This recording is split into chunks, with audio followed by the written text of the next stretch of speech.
and welcome back to another 100 Essential Films you gotta check out.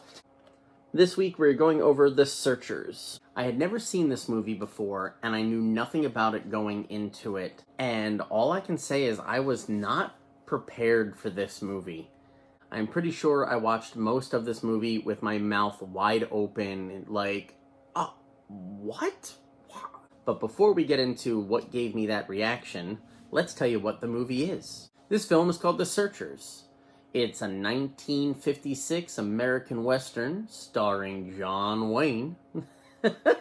And I already regret doing that impersonation. I apologize. At least I'm glad we get to start this video with a laugh and hopefully a smile, because this movie takes a really dark turn relatively quick. The movie takes place in 1868, where Mr. Ethan Edwards, played by John Wayne, returns to his brother's home after an 8-year absence. His brother Aaron, along with his wife Martha, their son Ben, and their 2 daughters Lucy and Debbie, are thrilled to see Uncle Ethan come back.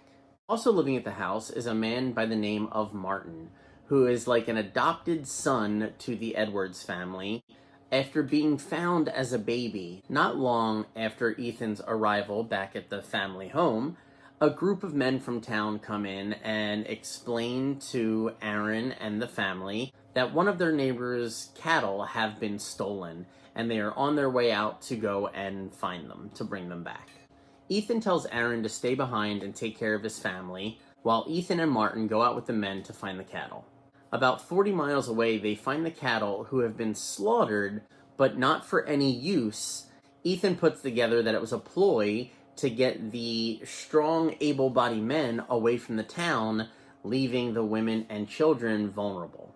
When the group gets back to Aaron's house, they find that Aaron, Martha, and Ben have all been killed, and the 2 girls, Debbie and Lucy, have been abducted. And I don't know if this is because it was 1956 and the censors wouldn't allow them to show anything, or if it was a great decision on the director's part to not show any of the bodies, so your imagination kind of fills in the blanks for you, and depending on what kind of person you are, that can be way worse than if they had just showed you. After a quick funeral service, Ethan and a few of the men go off to try to find the missing girls. After some time, a few of the men leave, and the only members of the group left are Ethan, Martin, and a man named Brad, who was dating Lucy before she was abducted. Brad does not last long in this trio, and the rest of the movie focuses primarily on Martin and Ethan. So hopefully by now you understand why I was so speechless through a lot of this movie. This may be one of the darker, not only westerns, but I think that premise is a little darker than some of the horror movies that I've been reviewing on Thursdays. Like, this is not a happy story. That even if best case scenario, they were to find Debbie right now, how many lives have been lost in order to save this one little girl? It does not really make for a happy ending. Now, the rest of the movie kind of spans over the next 5 years of Ethan and Martin trying to find Debbie. So this is the type of film where knowing what happens at the end doesn't really ruin the movie. It's the story that's important.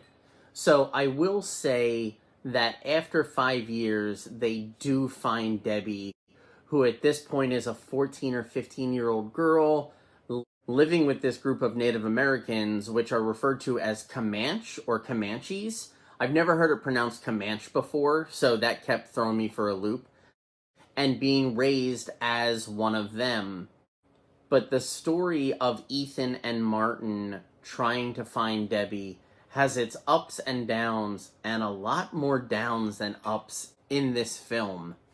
So to recap a little bit, I think I had mentioned before in one of the other Western reviews that Westerns aren't really my cup of tea when it comes to movies. However, with this one, for as much as I was kind of appalled at what was happening, I still enjoyed the film and would really recommend this. If you are a Western movie fan and you haven't seen this, do yourself a favor and check it out. I'd love to hear what your thoughts are, specifically on how you feel about Ethan. Even though he's the main character of this film, and for all intents and purposes, the hero, he is not really likable, which I find really interesting as a character dynamic. So, with that being said, we now get to my favorite part, the scratching. And here is, I just called this the Scratchers. It's the Searchers from 1956.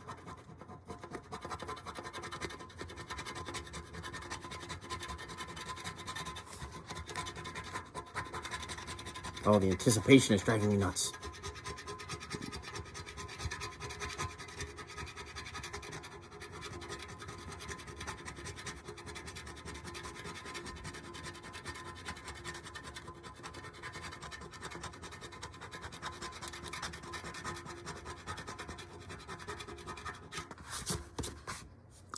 I guess that's supposed to be Ethan? I don't know if I buy it, though.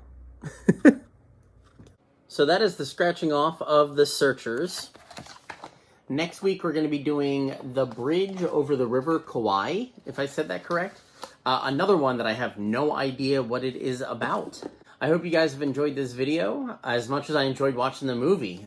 I want to take a second to say thank you so much for watching this and hopefully hitting the buttons and commenting below. Tell your movie-loving friends, and let's get this party started. I want to wish a very big thank you and I love you to my Patreon subscribers whose names are going to pop up in just a second. They not only get the Tuesday and Thursday movie reviews, but they get a very exclusive Patreon movie review on Mondays. I must be off, but I will see you next Tuesday. I love you. Later days.